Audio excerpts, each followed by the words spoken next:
하나님의 사랑과 은혜와 위로가 이 시간 예배를 드리는 모든 성도님들에게 풍성히 임하기를 주 이름으로 바랍니다. 원래 8월인가요? 600명의 목회자에게 코로나 이후에 교회에 나타나지 않는 교인이 교회 전체 중에서 몇 프로가 되느냐, 이런 설문을 한번 원래 8월에 조사한 적이 있습니다. 평균 20%입니다. 출석 5명 가운데 1명이 현재까지 거의 출석을 안 하는 것으로 통계가 나왔다고 합니다. 그리고 2년 전인가요?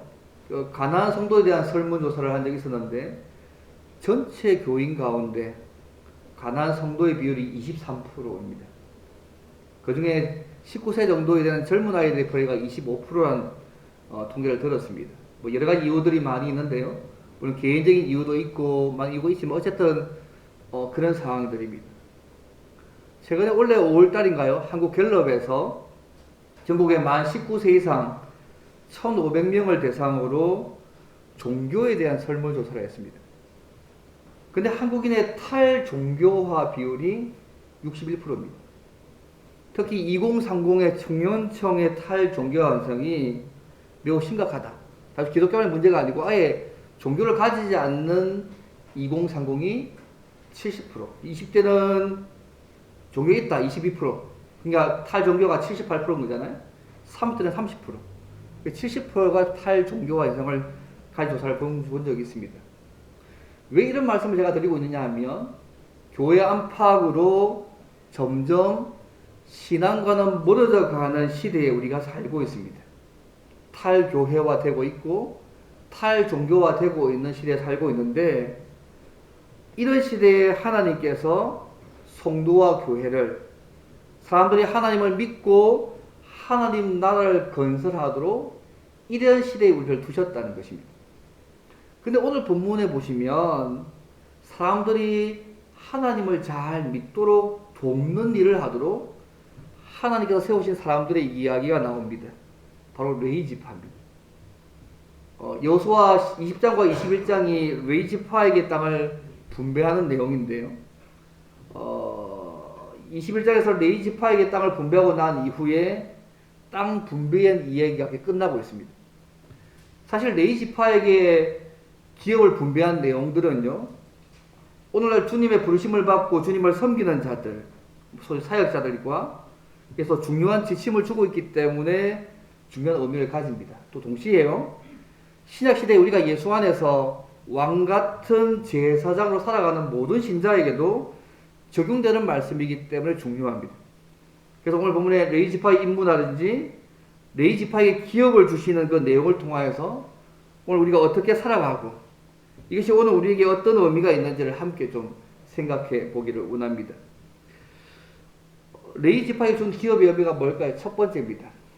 하나님은 잘못을 했더라도 회개하고 하나님께 헌신하면 회복시켜서 복을 누리게 하시는 분이라는 게 첫 번째입니다. 오늘 본문에 보시면 레위 지파의 족장들이요, 다른 지파들과 같이 여호와 하나님께서 말씀하신 명령에 근거해서 기업을 요구하고 있습니다.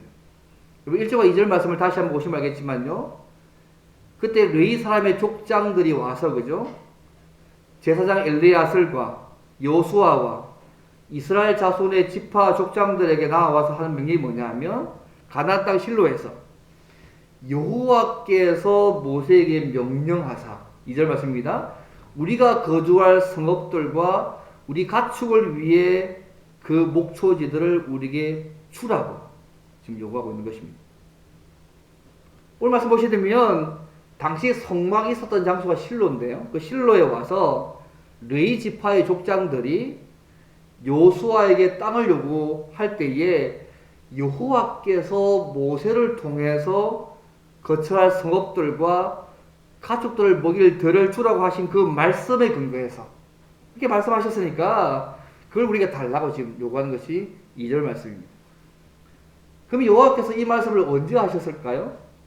이 내용이 민수기 35장이 나옵니다. 35장 1절부터 9절에 나오는 8절에 나오는데요, 그 내용을 보게 되면 이 레위 사람의 기업에 대해서 이 모압 평지에서요, 여호와께서 모세에게 말씀하신 규정을 보면 도피성 6을 포함해서 모두 48개의 성읍을 주게 했습니다.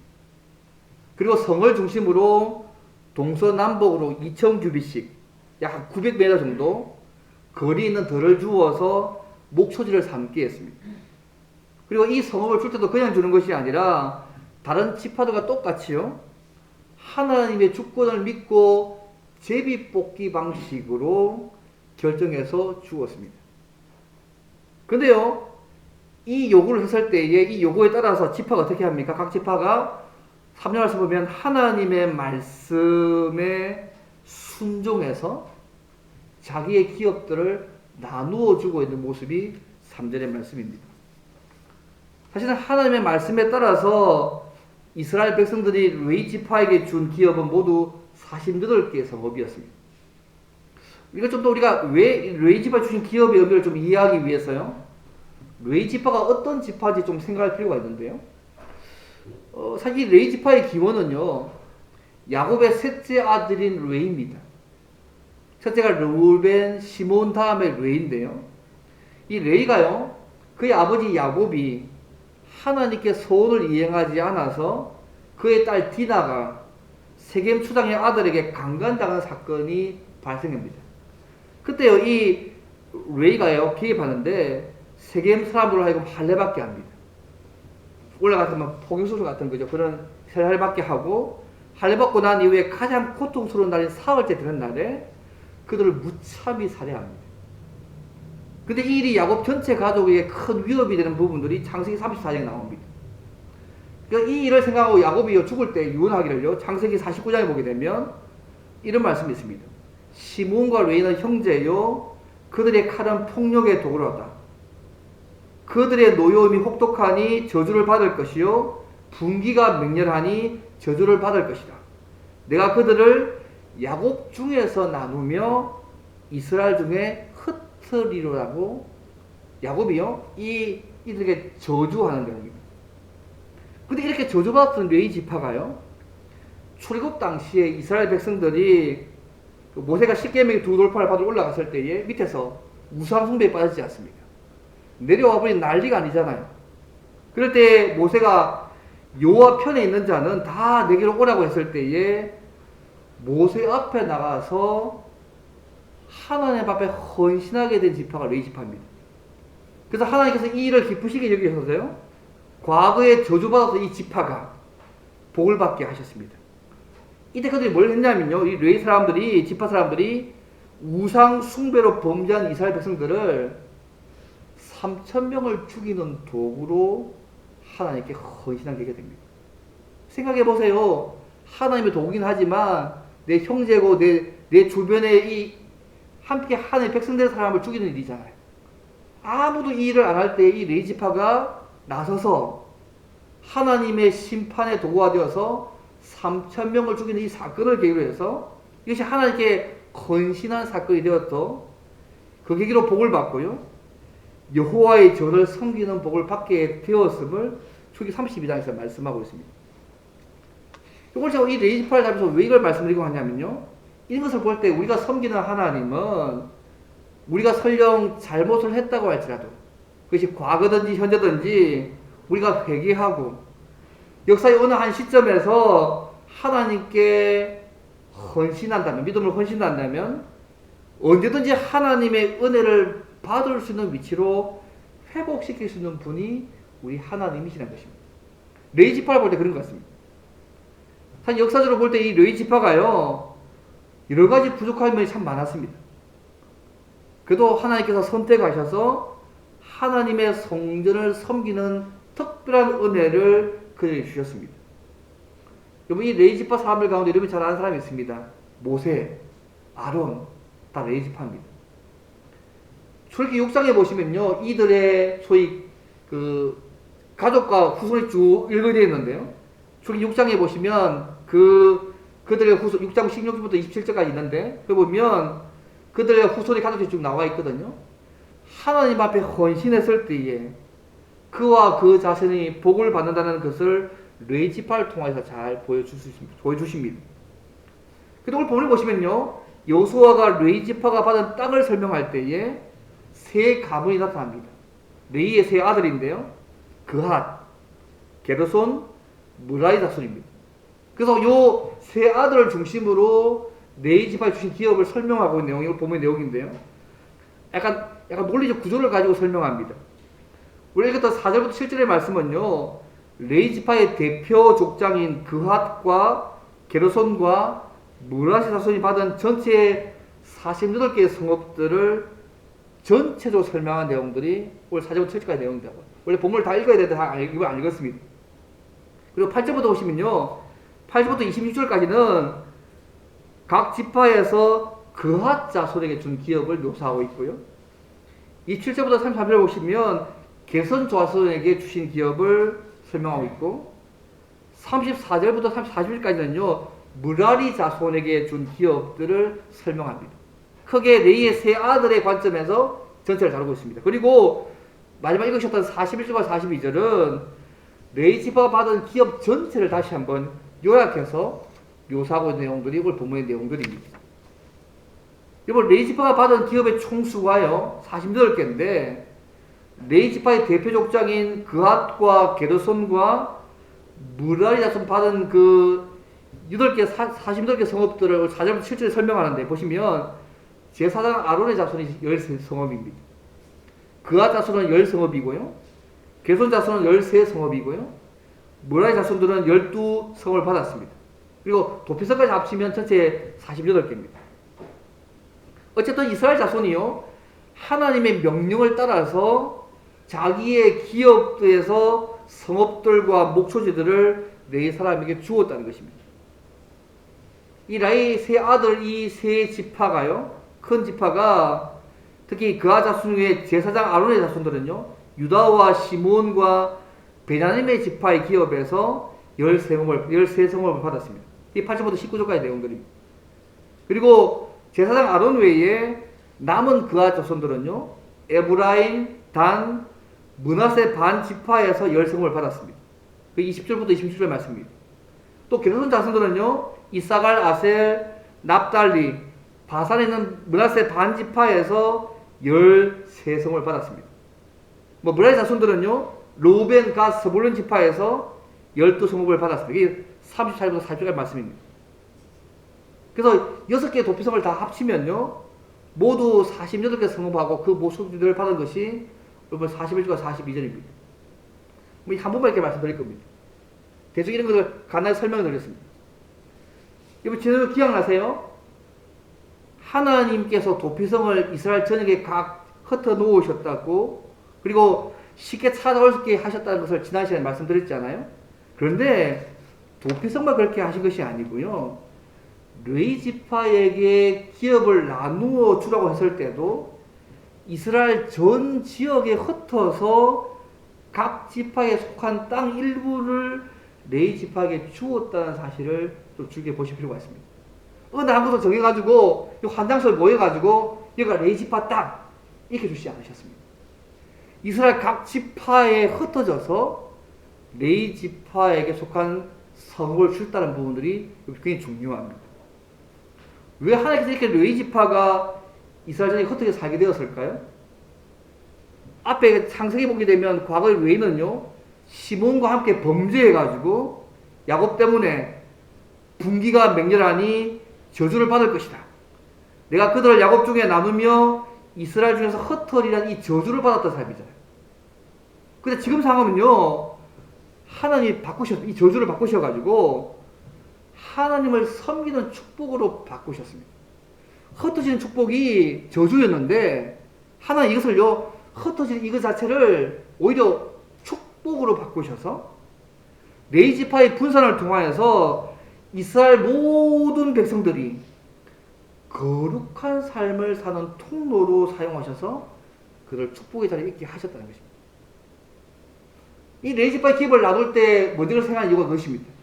한때는 잘못해서 하나님 앞에서 저주의 자리에 있었지만 그가 회개하고 하나님께 헌신했을 때에 이제는 하나님께서 쓰임받는 하나님을 잘 섬기는 그런 믿음의 자리로 회복시켜서 복을 누리게 하시는 하나님의 모습들을 이 레위 지파에서 우리가 볼 수 있다는 것이죠.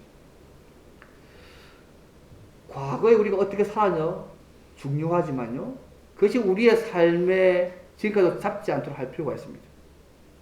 예전에 한번 제가 말씀드린 있는지 모르겠는데요. 독일에서 목사로 섬기는 마틴 하이드라는 목사님이 있습니다. 근데 이분의 삼형제 모두 다가 목사인데요. 목사님이신데 이분들의 아버지가 누구냐면 히틀러의 7위대 장교였습니다. 여러분 히틀러의 7위대 장교면 뻔한 일 아닙니까? 많은 유고슬라비아의 게릴라들을 죽였고요. 또 유대인들을 학살하는 일에 앞장섰던 사람들입니다. 그래서요. 전쟁이 끝났을 때 이 아버지가 재판받았습니다. 8년간 옥고를 치렀습니다. 그때 그 감옥에서 하나님께 회개하고요. 형기를 마치고 석방되고 난 이후에도 평생 속지 않은 모습으로 그 아버지가 살았다고 합니다. 그리고 세 아들들에게 하는 말이 뭐냐면 너희들은 내가 이렇게 악한 일을 삶을 살았는데 이제 회개하고 새 사람이 됐는데 이제는 너희들은 성직자가 되라. 그 아버지의 당부 때문에 이 삼형제가 목사가 된 겁니다. 그 중에 이 마틴 하이더 목사님이 지금 베를린에서 목회 사역을 하면서 섬기고 있다는 거죠. 한때 아버지의 삶은 잘못과 온갖 했지만요. 그 위에 회개하고 다시 하나님 앞에 헌신하게 되었을 때 그의 자신의 삶은 오히려 하나님의 축복을 전하는 통로의 삶으로 바뀐 일들이 많습니다. 사랑하는 성도 여러분, 하나님 우리가 잘못을 했더라도 그것이 과거든지 현재라든지 회개하고 하나님께 헌신하면 회복시키셔서 다시 복을 누리게 하시고 하나님의 축복의 통로로 사용할 수 있는 분이십니다.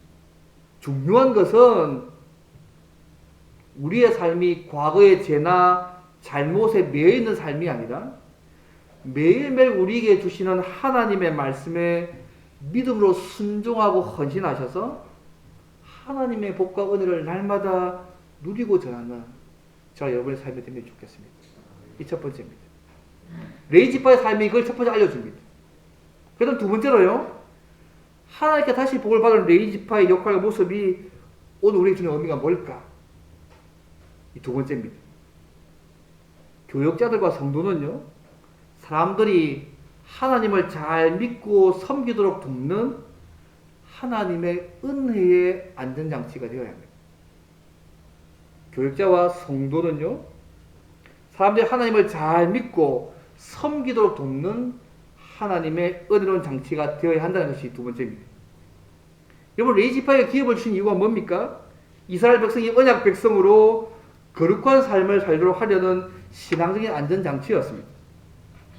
그래서 하나님께서 레이지파에게 기업을 나누어 주라고 했을 때도 이스라엘 전 지역에 흩어져서 각 지파에게 속한 땅 일부를 레이지파에게 주었습니다. 왜 이들에게 여호와께서 제한하여 기업을 주셨을까요? 땅을 분배할 때에 레위 지파 사람들에게는 땅을 별도로 분배해 주지 않으신 그 이유가 뭘까요? 이번 여호수아 13장에 보시면 그 이유를 미리 설명합니다. 13장 34절 이렇게 말씀합니다. 오직 레위 지파에게는 여호수아가 기업으로 준 것이 없었으니 이는 이스라엘의 하나님 여호와께 드리는 화제물이 그들의 기업이 되었습니다. 또 14장 33절 이렇게 말씀합니다. 오직 레위 지파에게는 모세가 기업을 주지 아니하였으니 이는 이스라엘의 하나님 여호와께서 그들의 기업이 되심이었더라. 똑같은 반복입니다. 둘 다 똑같은 말씀하고 있습니다. 여호와께서 기업이 되시기 때문에 이들에게는 기업을 주지 아니했다고 말씀하고 있습니다. 여러분 여호와께서 기업이 되신다는 말이 무슨 말일까요, 여러분? 이 말씀 좀 이야기해서 신명기에서 볼 필요가 있는데 신명기에서 같이 찾아주십시오. 한번 찾아보죠. 신명기 10장입니다. 요것만 찾겠습니다. 신명기 10장 8절 9절입니다. 신명기 10장 8절 9절 요 말씀 한번 좀 보겠습니다. 신명기 10장 8절 9절 말씀입니다. 요 말씀과 좀 비교해 보시면 여호와께서 기업이 되신다는 의미가 뭔가에 대한 의의를 좀 더 명확하게 말씀을 좀 이해할 수 있는 본문인데요. 신명기 10장 8절 9절 말씀입니다.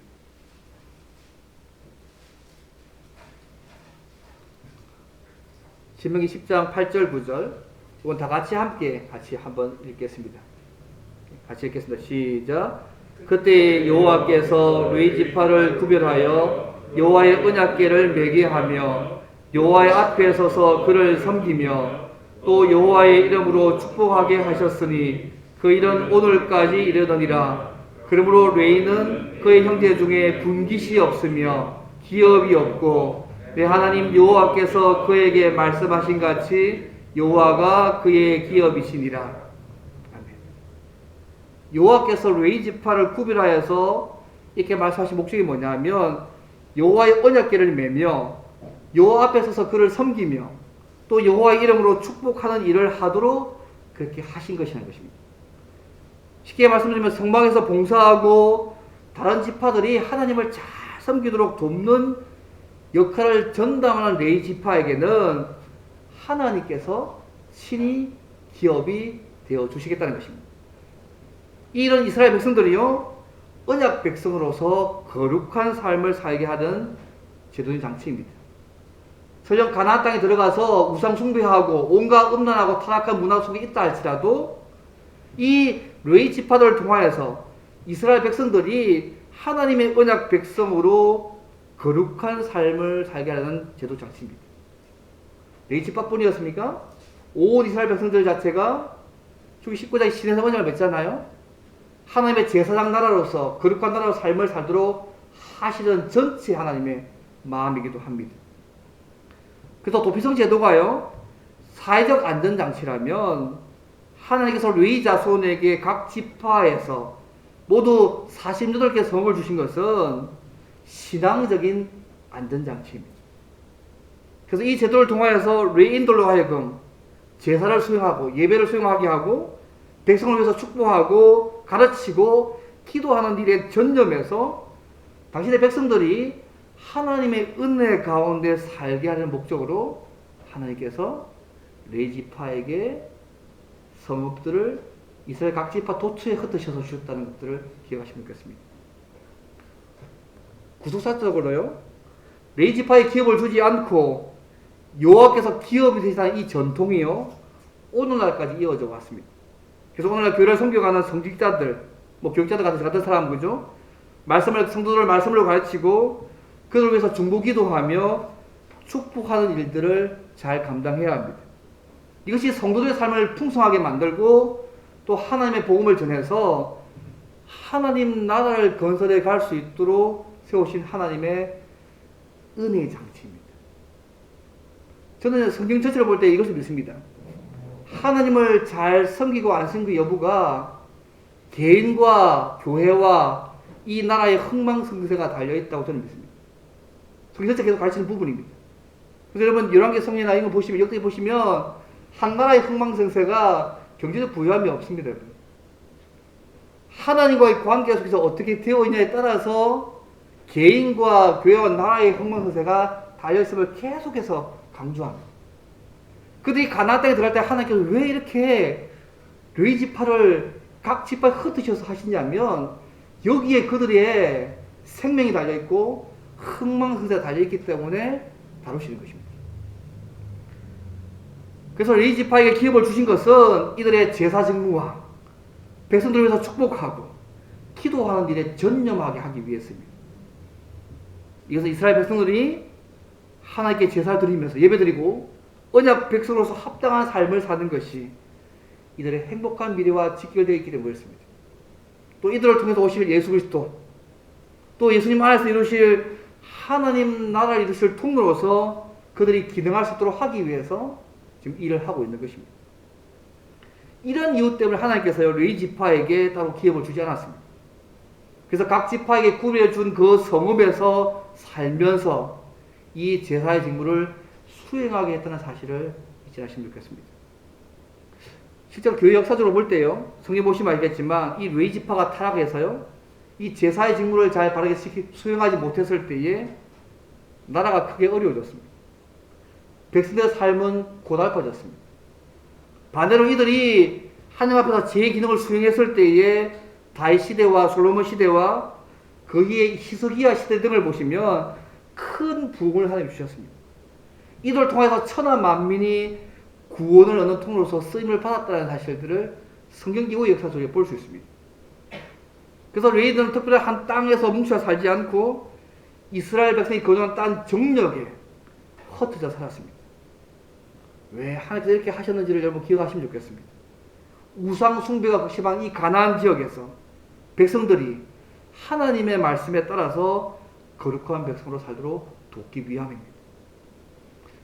여러분, 이 세상은요, 하나님을 거스리는 문화와 사상들이 넘쳐나는 시대에 우리가 살고 있습니다.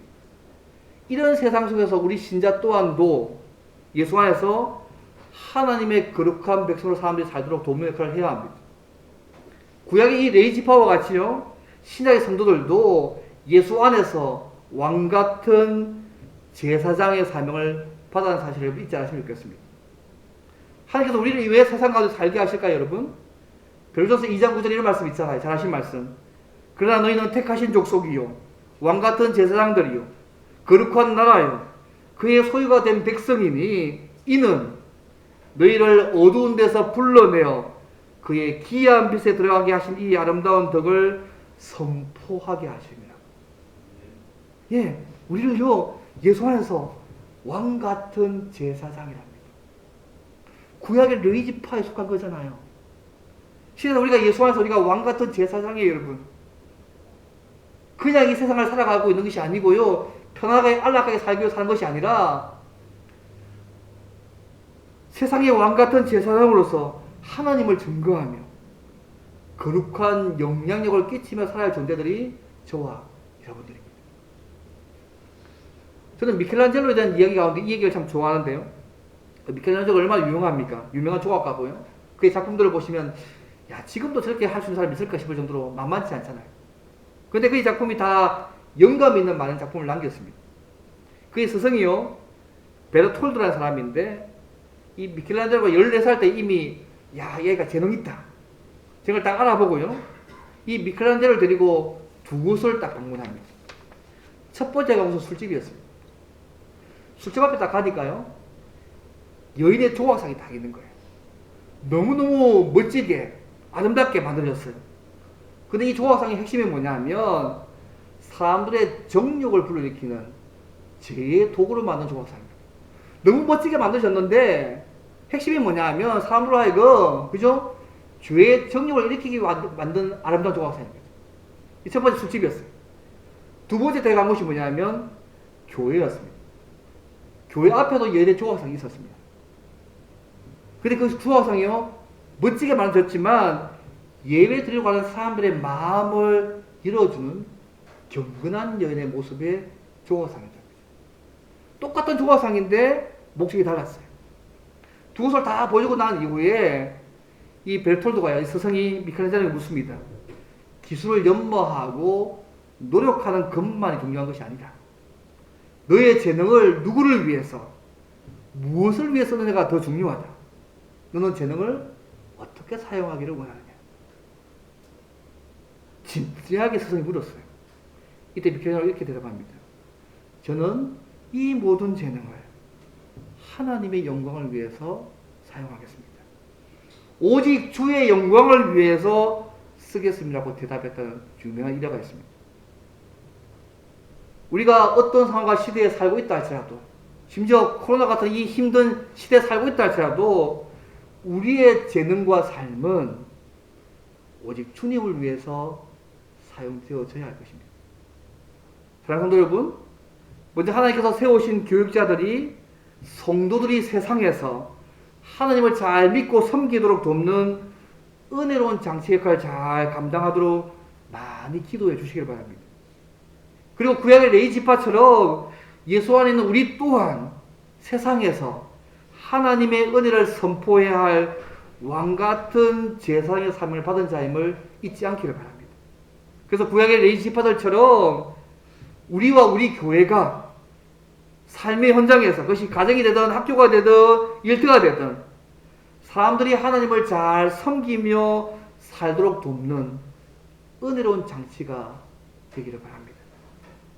이 역할을 잘 감당하기 위해서 우리가 먼저 왕같은 제사장으로 하나님과 깊이 교제하며 살 뿐만 아니라 하나님과 동행하며 말씀을 따라서 거룩한 선한 영향을 끼쳐가는 삶을 살기를 바랍니다.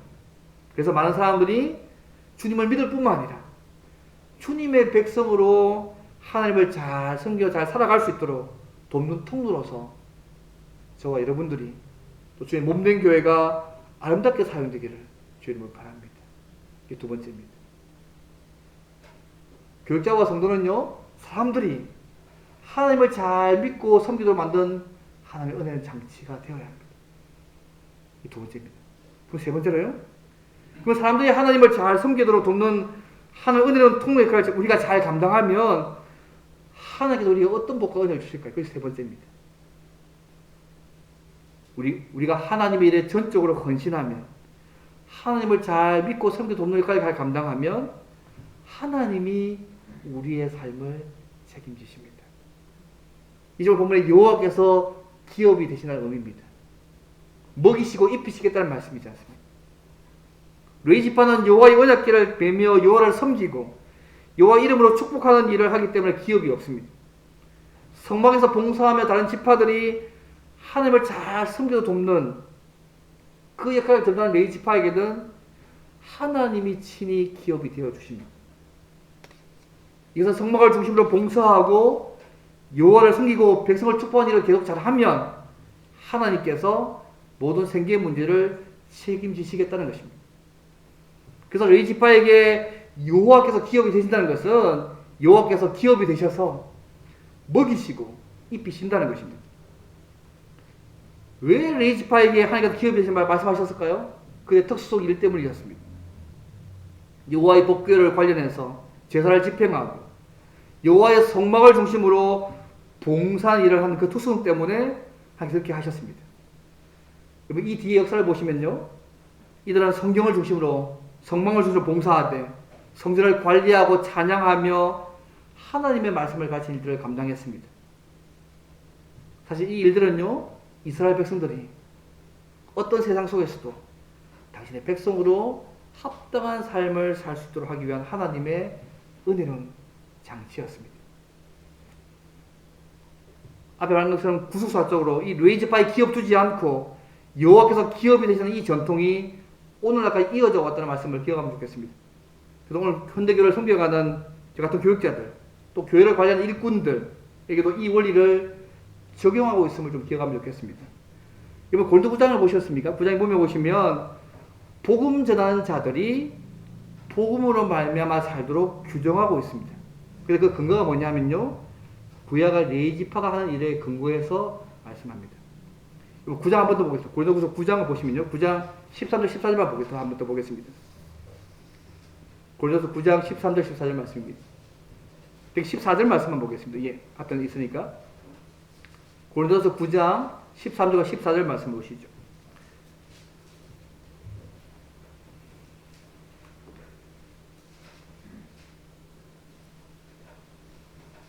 (13절도) 쭉 보시면 이게 성전의 일을 하는 이들은 성전에서 나는 것을 먹으며 제단에서 섬기는 이들은 제단과 함께 나는 것을 너희가 알지 못하느냐 하놓고 나서 이와 같이 주께서도 복음 전하는 자들이 복음으로 말미암아 살리라 명하셨다고 말씀합니다. 그런데 바울이 이 권리를 사용할 수 있음에도 불구하고 그는 사용하지 않았습니다.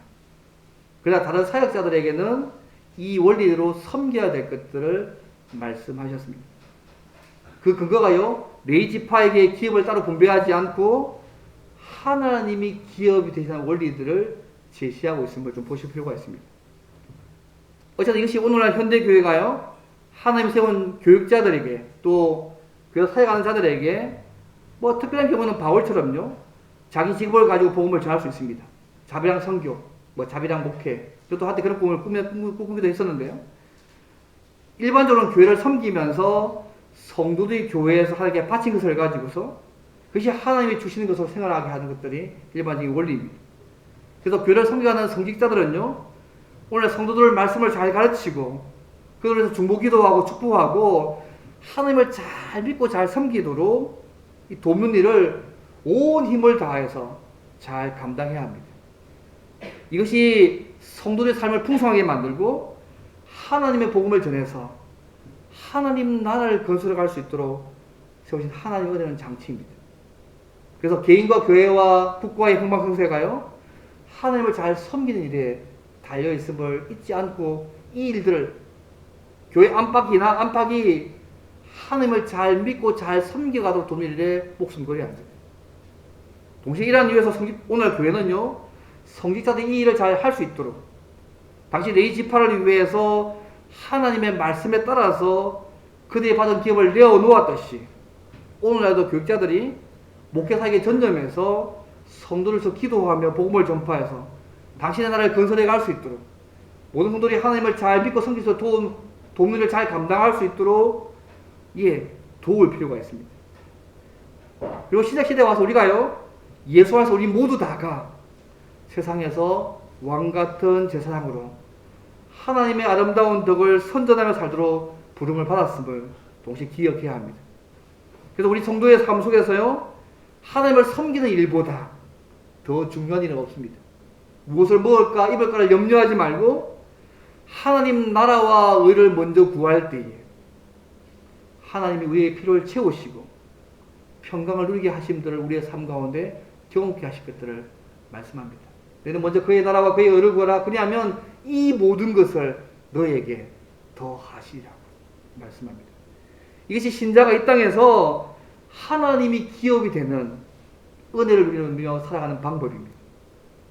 하나님을 택하면, 하나님이 우리의 기업이 되시게 하면 모든 것은요, 덤으로 따라오게 되어 있습니다. 더불어 신자는요, 예수 안에서 하늘에 속한 기업을 받은, 하늘에 속한 모든 신령한 복을 받은 자임을 잊지 않으시면 좋겠습니다. 다 없어져도 그분만 있으면 되는 거 아니겠어요? 말씀을 뵙겠습니다. 사랑하는 성도 여러분, 우리 하나님은 우리가 한때 잘못을 했더라도 회개하고 하나님께 헌신하면 회복시켜서 복을 누리게 하시는 분이십니다. 저를 포함한 교육자들이 성도들과 교회와 국가의 아름다운 미래가 성도들이 하나님을 잘 믿고 섬기는 일이 있음을 늘 기억하고 이 직무를 성실하게 최선을 다해서 어쩌면 온 힘을 다해서 잘 감당하며 봉사하며 살 수 있도록 많이 기도해 주시면 좋겠습니다. 그리고 하나님께서는 우리가 하는 모든 일에 전적으로 우리가 헌신하면 하나님을 믿고 잘 섬기는 일을 돕는 역할을 감당하면 우리의 모든 삶을 책임지시는 분이심을 믿으시기를 바랍니다. 여호와께서 기업이 되셔서 먹이시고 입히시겠다는 말씀입니다. 때로는 믿음과 현실의 차이로 인해서 갈등을 할 수 있고 아픔을 갈 수도 있고 좌절감과 고통과 분노와 의심을 갈 수 있다고 할지라도 우리의 반석과 영원한 분깃이 되시는 주님을 신뢰하며 끝까지 나아가면 좋겠습니다. 더 나아가서 우리 모두 다가 이 땅에서 왕같은 제사장으로 하나님의 나라와 의를 먼저 구하며 살아가므로 우리를 먹이시고 입히시는 하나님의 놀라운 은혜를, 여호와께서 우리의 기업이 되시는 놀라운 은혜를 주님 나라 갈 때까지 날마다 풍성히 누리며 살아가는 저와 여러분이 되기를 주님을 바랍니다.